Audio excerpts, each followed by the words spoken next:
Matatandaan kasi madaming naging alitan ang China sa iba't ibang bansa, isa na nga dito ang Pilipinas, na dahilan ng pagkasira ng imahe ng kanilang bansa sa buong mundo. Yun na nga mga utol Yun yung pinakamaganda kung sakali, yung pinakamagandang mangyayari o gagawin o sanction ng United Nations sa kanila, no? Yung economic sanction, no?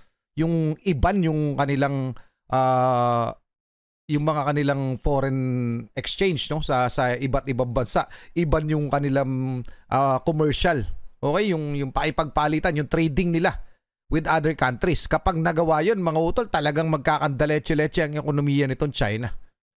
Kung hindi sila titian, hindi ko sinasabi kasi marami mahihirapan, kasi marami mahihirapang mamamayan ng China. Pero kung hindi ititigil ng presidente yung mga ginagawa nilang panggigipit, no, kagaya yung pag-aagaw ng teritoryo.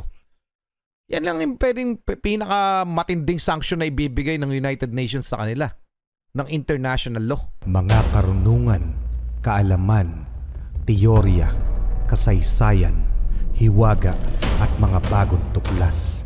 Alamin natin, alamin natin.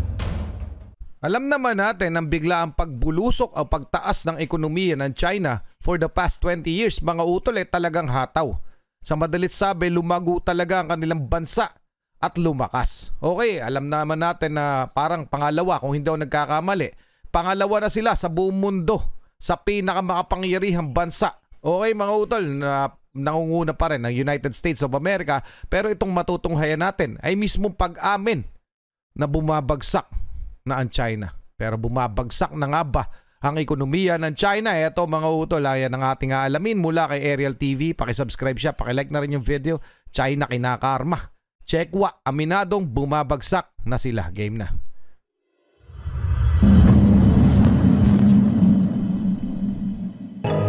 前行路上有风有雨是常态。 Magandang araw mga ka-Aerial Defense, may ibabahagi na naman ako sa inyo dahil ngayong araw na ito ay may bagay tayong pag-uusapan. Presidente ng China umamin, China bumabagsak na, pero bago tayo magpatuloy wag mo muna kalimutan mag-like, share, and subscribe, paki-follow at like muna ng aming page na nasa description na ang link. Sa bibihirang pagkakataon ay inamin ni Chinese President Xi Jinping, na nagkakaroon ng problema ang ekonomiya ng kanilang bansa. 前行路上有风有雨是常态，一些企业面临经营压力，一些群众就业生活遇到困难，一些地方发生洪涝、台风、地震等自然灾害。 Hindi kaya ano yan? Matatawag na karma. Iyo kasi sabihin na, buti nga sa inyo kasi mga utol, yung sigalot naman natin sa China, hindi naman sa Chinese people Okay? So wala pa rin kinalaman talaga yung mga residente ng China, yung mga Chinese people, ang may kinalaman lang sa sigalot natin sa China, sa West Philippine Sea, etong nakaupo nilang presidente. Dahil eto kumukontrol niyan. Okay? So hindi po ako galit, kagaya nung iniisip ng iba na galit ako sa mga Chinese. Hindi po wala po silang kinalaman at saka hindi natin pwede sabihin buti nga sa inyo. Kasi alam natin na napakahirap din na maipit sa ganyan dahil yung bansa nila, etong leader nila, ginigiit yung pang-aagaw ng teritoryo. So hindi po kasalanan niya ng Chinese people. Ito po ang, kung may sisisihin tayo sa ginagawa ng China sa Pilipinas, ito ang dapat natin sisihin. Dahil ito po yung namumuno sa kanila. So okay, malinaw tayo doon. 台风、地震等自然灾害，这些我都牵挂在心。大家不惧风雨，守望相助，直面挑战，攻坚克难，我深受感动。我们成功举办中国中亚峰会第3届“一带一路”国际合作高峰论坛，一系列主场外交迎来5周宾朋。我也访问了一些国家，出席了一些国际会议，会晤了不少老朋友、新伙伴，分享中国主张，深化彼此共识。世事变迁，和平发展始终是主旋律，合作共赢始终是硬道理。 Sa kanyang talumpati sa pagdiriwang ng bagong taon, sinabi nito na maraming negosyo sa kanilang bansa ang nagkukumahog.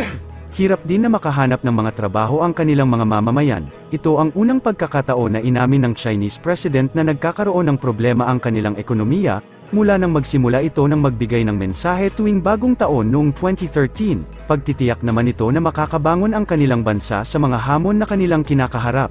Matatandaan kasi madaming naging alitan ang China sa iba't ibang bansa, isa na nga dito ang Pilipinas, na dahilan ng pagkasira ng imahe ng kanilang bansa sa buong mundo. Yun na nga mga utol Yun yung pinakamaganda kung sakali, yung pinakamagandang mangyayari o gagawin o sanction ng United Nations sa kanila, no? Yung economic sanction, no? Yung iban yung kanilang yung mga kanilang foreign exchange, no, sa iba't ibang bansa, iban yung kanilang commercial, okay, yung paipagpalitan, yung trading nila with other countries. Kapag nagawa yun, mga utol, talagang magkakandaletse-letse ang ekonomiya nitong China. Kung hindi sila titian, hindi ko sinasabi kasi marami mahihirapan, kasi marami mahihirapang mamamayan ng China. Pero kung hindi ititigil ng presidente yung mga ginagawa nilang panggigipit, no, kagaya yung pag-aagaw ng teritoryo. Yan lang yung pwedeng pinakamatinding sanction na ibibigay ng United Nations sa kanila, ng international law. Pero syempre, hindi natin kabisado kung paano umiikot yung world trade, yung trading nila with other countries. Kagaya natin sa Pilipinas pa lang, yun rin yung hindi natin mabitawan sa kanila. Yung relasyon natin sa China when it comes sa economics. Okay? So hindi natin kabisado yan. Siyempre hindi ako eksperto. Pero palagay ko yun yung nagiging hadlang. Bakit hindi tayo tuluyang bumibitaw sa pakikipag-ugnayan sa China kahit pag ginaganyan nila tayo sa West Philippine Sea? Dahil dun sa partnership natin sa China pagdating sa ekonomiya. Okay? So pero kung tayo'y makakakuha ng mga goods, products sa ibang bansa bukod sa China at totally mababan natin ang China, pwede na nating bitawan ang relasyon na meron tayo sa kanila. Ganun yung palagay ko, ha? Mga utol. Yun yung dahilan kung bakit matibay pa rin ang China Pero totoo yan. Galing na mismo sa bibig ng kanilang presidente na humihina na ang kanilang ekonomiya. Yung iba'y nahihirapang maghanap ng trabaho kasi ang dami ng multinational companies na sa kanila nakabase sa China na nagsialisan na. Unti-unti nagsisialisan. Bakit nga ba nagsisialisan? Unang-una yung banta ng gera. Dahil na rin sa ginagawa ng China. Isa na yun sa mga dahilan. Okay mga utol, so tuloy na muna natin. Ano masasabi nyo dyan? Pa-comment na lang. Isinasagawang pagsisiwalat ng ating bansa ng mga ginagawa ng China sa West Philippine Sea ay mas maraming ibang bansa naman ang nadidismaya sa China. Bukod sa Pilipinas ay may mga alitan din sila sa Taiwan, South Korea, Japan, at iba pang bansa na mainit sa paningin ng mga Chinese katulad ng Estados Unidos. Matatandaan marami na ang bansang nagbanta sa kahihinatnan ng China kapag pinagpatuloy pa rin nito ang agresibong galaw nito sa mga kapitbahay bansa nito. Kaya't ganito na lamang karmahin ang China ngayon dahil naisisiwalat na ang baho na tinatago nila at mga masasamang gawain sa teritoryo ng ibang bansa na hindi nila sakop. Ang pinuno naman ng Taiwan Affairs Office ng China noong Martes ay nanawagan sa mga tao ng Taiwan na isulong ang proseso ng peaceful reunification, na nagsasabing ito ang karaniwang pagnanais ng mga tao sa magkabilang panig ng Taiwan Strait. Ang mensahe ni Song Tao, isang Chinese diplomat sa Taiwan, na dumating wala pang 2 linggo bago idaos ng Taiwan ang presidential at parliamentary na halalan sa ika-13 ng Enero, ay kasunod ng mga pahayag ni Pangulong Xi Jinping sa kanyang talumpati sa bisperas ng bagong taon na ang muling pagsasama ng China sa Taiwan ay hindi maiiwasan. 要继续支持香港、澳门发挥自身优势，在更好融入国家发展大局中，保持长期繁荣稳定。祖国统一是历史必然，两岸同胞要携手同心，共享民族复兴的伟大荣光。 Sa totoo lang, no, wala naman talaga tayong kinalaman. Wala talaga tayong kinalaman kung ang Taiwan at China ay talaga mag-iisa na. Pero ang gusto kasi ng Taiwan magkaroon ng kasarinlan. Okay? Na siyang sinasang-ayunan ng United States. So yun rin yung dahilan kung bakit hindi patuluyang masakop ng China yung Taiwan. Okay? At yun din dahilan kung bakit sila nagagalit sa United States kasi ang Taiwan, kaya lang rin naman lalakas ang loob na sumalungat sa China dahil may kakamping United States. Tayo rin. Pero pag nagkaroon nga yan ng bakbakan ng United States at China, talagang madadamay tayo. Doon lang tayo pumapasok. Pero sa totoo lang, di ba? Pwedeng hindi talaga tayo damay. Kung sakaling mapapayagan ng United States o yung Taiwan ay papayag na talagang pumasok doon sa One China policy. Okay? Kung sumuko sila sa China at maging China na talaga sila. Okay? Maging bahagi sila ng mainland China. Pero, yun ba? Pag natapos ba yun? Titigil na ba ang China sa pangaagaw ng teritoryo dyan sa South China Sea? Titigil ba ang China na agawin ang buong South China Sea? Palagay nyo. Palagay ko hindi. Kaya nga lumaki ulo nito Nung lumakas sila lumaki ulo nila. Yun yung literal na pwede talaga sabihin sa kanila. Lumaki ulo nila na alam nila, kaya na nila. Ngayon, nag-aalisan ngayon yung mga nila. Humihina ekonomiya nila. Diba? So, ayoko kasi sabihin na kinakarma, buti nga, diba? Kasi nga, may mga napakaraming residente ng China na wala namang kinalaman dyan. So, parehas pa rin naman natin silang tao. Ang bad trip lang ako sa kanilang gobyerno. Bad trip lang ako sa pangaagaw nila ng teritoryo sa Pilipinas at sa ginagawa pa nila sa ibang kapitbahay nating bansa. Yun lang po. Pero other than that, hindi po ako galit sa kanila. Doon lang sa Chinese government. Talay na natin.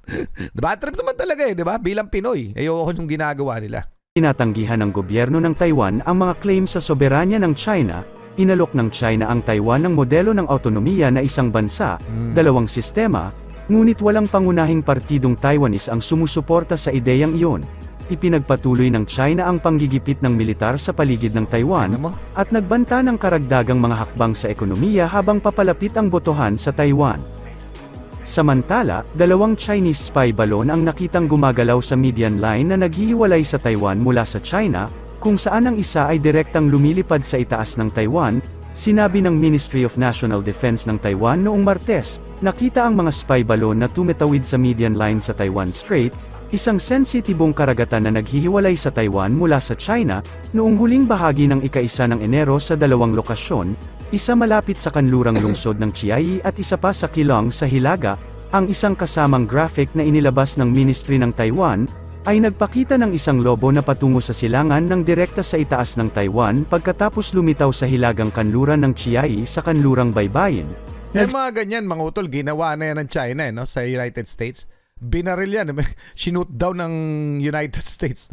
Pero yan, ibig ko sabihin, normal naman sa kanila yan. Nagpapaikot nga sila ng mga jet fighters sa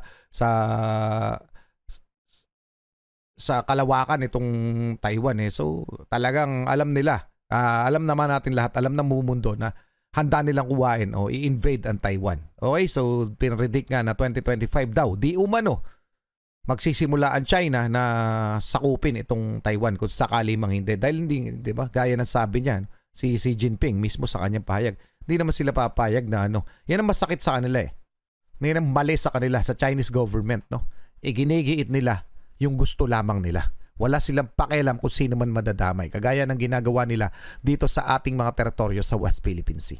So yun yung dahilan kung bakit ako bad trip sa mga galawan ng Chinese government. Okay mga utol, so ano masasabi nyo dyan? Pa-comment na lang. Maraming salamat Ariel TV. Maraming salamat sa inyo. Muli ako sa Target Achilles and we have the Real South Production. Ay nagpapasalamat sa wala sawa nyo pagsuporta. Kayo mag-ingat. Keep safe. God bless. Saludo po ako sa inyo lahat. Maraming salamat po.